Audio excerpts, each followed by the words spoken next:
Welcome back, everyone. All right, so I've shown you how to change the text, and I've shown you how to use variables and what variables are. The one thing we need to do is take in input from the user. Now, this is pretty much what computer programming is. You take input and you do something with it. So it reacts to the input that is in the computer, and it's actually fairly simple. So what we need to do is you need to just type in input. And it's pretty simple. Just type in input like this. And you'll notice that an input box comes up like this, and you can type in whatever text you want there. But we do need to type in a couple of the things. We need to type in the word type, and you can put in just text like this. And this way, it will only take in text. So remember how I told you there was integers, strings, and booleans, and all these different kinds of variables. In this input box, we're just going to be taking in text. And the reason why this is important is that if you ever want to add numbers together, you do have to take in a different kind. All right?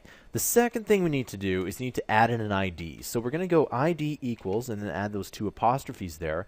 And we'll go change user text. Okay?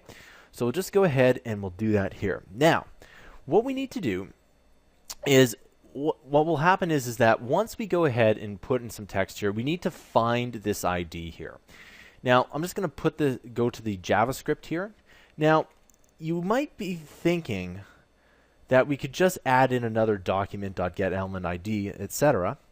But we can't exactly do it like that. Okay? We need to add in another variable here. Okay? And we're going to just add in a var.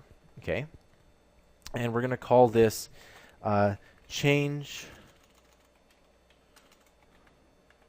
text, and then we're going to call this variable. Just like this. And then what we need to do is we're going to go to document.getElement by ID. All right, and then what we're going to do is we're going to use this exact same ID, which is change user text, and I'm just going to copy and paste it in there. Make sure there's no spaces in between. For example, if you see that there's a space in here, you definitely do not want that. Okay, and we'll just go ahead and close that off there.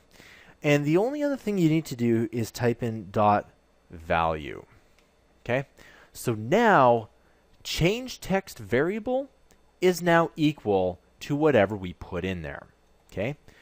The only thing we need to do is put in see where this equal signs is. We need to just type in change text variable. And if you want to copy and paste that, you're more than welcome to. You can double click it, and you can see the box shows around that, meaning that it does work. So if we go change the text, it doesn't do anything. But if we do, in this case, let's change it to a name like awesome. And we'll go change the text. It changes it to awesome. And we can go to awesome 5. And you can see it goes to awesome 5. And we can say is we change the text. Just like that. And there we go. That's all it is. So what we had to do is we had to set up a variable that took this in here. Now, I'll talk a little bit about this in the next tutorial, but you'll notice that the variable is inside the function and not outside. All right? I'll talk about that in the next tutorial. I'll see you guys next time.